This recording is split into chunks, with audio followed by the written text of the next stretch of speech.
मालिक को प्रणाम। बाबूजी कहते हैं, अहाँ ब्रह्मासी की दशा जिसकी उच्च स्वर में चर्चा की जाती है, विविध मतों के भक्तों के बीच लगातार तर्कपूर्ण बहस का विषय रही है।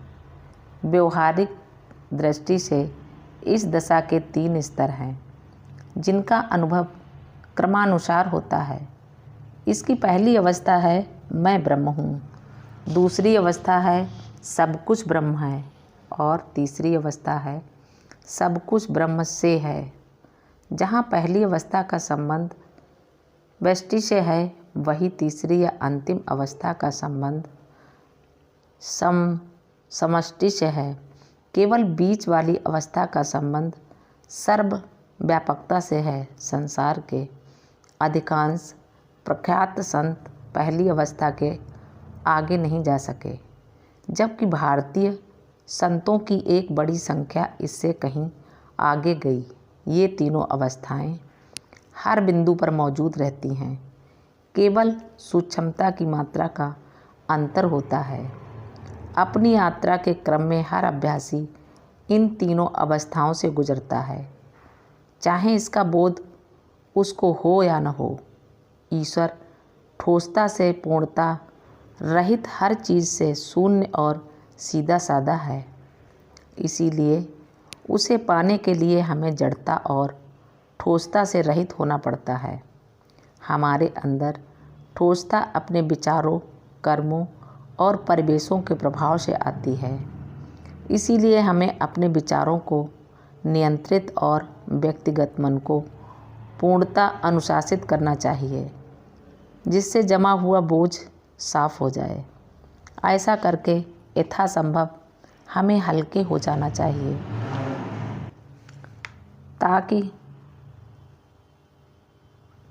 ताकि गुरु की एक फूंक से हम उच्चतम उड़ान भरने लगें।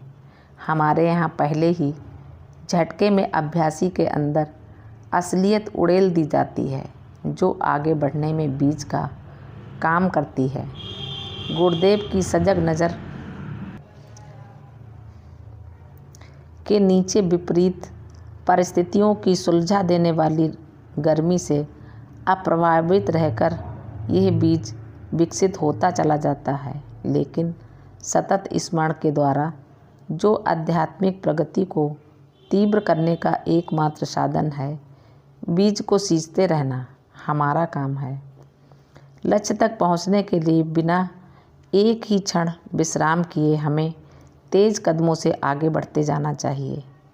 जब हमें सही रास्ता मिल गया है तो उसे मजबूती से पकड़कर उससे किसी भी कीमत पर अलग ना होने का दायित्व हमें हर तरह के स्थूल साधनों और यांत्रिक विधियों को त्याग कर देना चाहिए।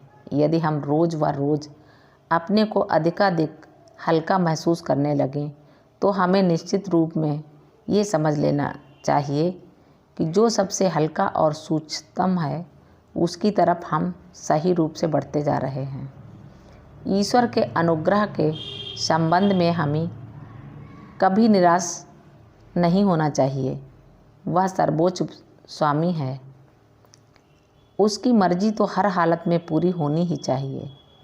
हमारे रास्ते में जो भी व्यवधान या परेशानियां आती हैं, उसकी बिल्कुल परवाह न करते हुए हमें बराबर पूजा और भक्ति में लगे रहना चाहिए। हमें कभी यह सोचकर अपना दिल छोटा नहीं करना चाहिए कि आंतरिक विक्षोभों के कारण, जिन्हें मैं भौंकने वाले कुत्ते का नाम देता हूँ, हमारी पूजा नियमित रूप से नहीं हो पा रही है। बहुत पिटाई करने पर भी कुत्ते कभी भौंकना बंद नहीं करते। कुत्ते तो भौंकते ही रहते हैं, लेकिन हाथी चलता जाता है।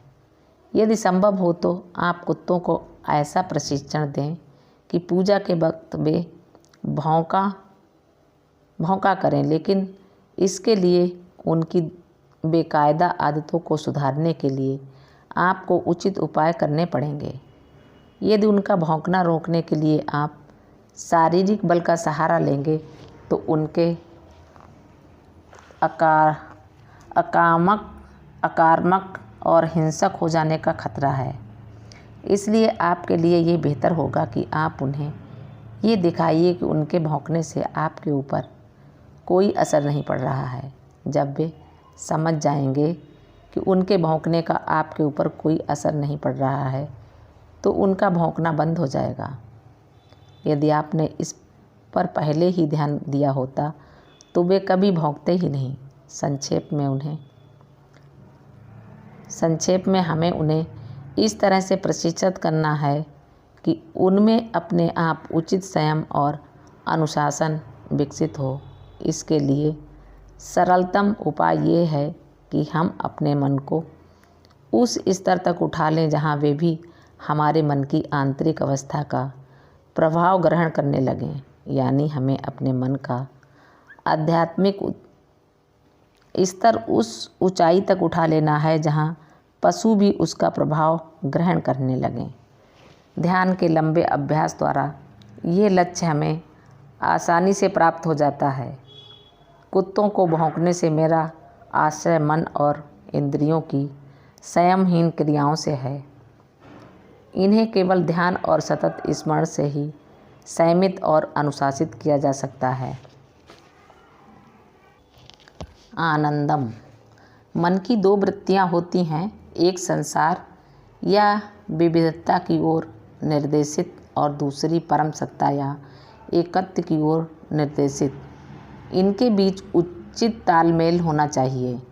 इनमें से किसी एक पर ज़्यादा जोर देना अनुचित है। साधारण संसारी व्यक्ति और एक सच्चे संत के बीच यही अंतर होता है। सच्चा संत इच्छा मात्र से ही अपने मन की अधोमुखी वृत्तियों को उधरमुखी कर सकता है, जबकि संसारी व्यक्ति के लिए ऐसा कर पाना संभव नहीं है। एकता की अवस्था में पूरी तरह प्रविष्ट होने के बाद संत विविधता की ओर अपने कदम लौटा लेता है। दूसरे शब्दों में, एकता की अवस्था में पूरी तरह से विलय हो जाने के बाद उसके पास नकारने को कुछ भी नहीं बचता। केंद्र की तरह इसके बाद केंद्र के क्षेत्र में अस्तित्व की वह दशा समाहित रहती है जो बाद में रूप और आकार में विकसित होती है। इससे स्पष्ट है कि पूर्ण विलयन की अवस्था के लिए एकता में विलयन शब्द का प्रयोग लगता है, चूँकि वहाँ एकता भी शेष नहीं रहती। इसके लिए तो यही कहना उचित है कि वह जैसी है वैसी है। इस अवस्था में न तो आनंद है न आकर्षण, यहाँ आहत भी नहीं है। इसे अवस्थाहीनता की दशा कह सकते हैं। हो सकता है कि इस मुकाम तक पहुँचा हुआ आदमी ये समझने लगी कि मेरा तो कबाड़ा हो गया, क्योंकि दिलचस्पी, खुशी, आनंद सब जाता रहा। लेकिन असली आनंद यही है जिसकी हमें आकांक्षा है। कोई यह भी कह सकता है कि शास्त्रों में वर्णित आनंद के भंडार से यह स्थिति मेल नहीं खाती। मेरा कहना है कि यह भ्रांत धारणा है, चूँकि असली आनंद कोई ऐसी चीज़ नहीं है जिसका किसी भी तरह की खुशी या खुश की भावना से संबंध हो। यदि किसी को बिना बीच की अवस्थाओं से गुजरे इस दशा तक पहुंचा दिया जाए तो उसमें ना तो विश्वास रहेगा न अधिकार। पहुंच के ऊंचे स्तरों पर भावानुभूति भी जाती रहती है। विभेदी कारण की वृत्ति समाप्त हो जाती है। ज्ञानहीनता बढ़ने लगती है।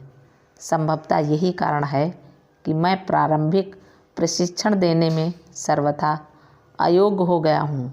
प्राथमिक स्तर के लोग जो मेरे पास आध्यात्मिक प्रशिक्षण के लिए आते हैं, मुझसे मेरी ही अवस्था का कम से कम उससे मिलती जुलती अवस्था प्राप्त करते हैं, जो उनकी रुचि के अनुरूप न होने के कारण उन्हें बिल्कुल अच्छी नहीं लगती। वे उत्तेजक, सुखद और आनंददायक चीज़ चाहते हैं जो उनकी समझ से उन्हें नहीं मिल पाती। भोजन की व्यंजनों से भरी थाली की अपेक्षा गिद्ध को सड़े मांस का टुकड़ा अधिक स्वादिष्ट लगता है। मैं यदि किसी को अपने स्तर से काफ़ी नीचे से प्राणाहुति देता हूँ तो मेरी सांस फूलने लगती है। मैं ऐसी दशा का अभ्यस्त नहीं हूँ। यदि कभी इसकी आवश्यकता पड़े तो मैं एक सीमा तक नीचे उतर सकता हूँ, लेकिन वह भी केवल ये 1 या 2 मिनट के लिए। मालिक को प्रणाम। सभी अभ्यासी भाई बहनों को नमस्कार, धन्यवाद।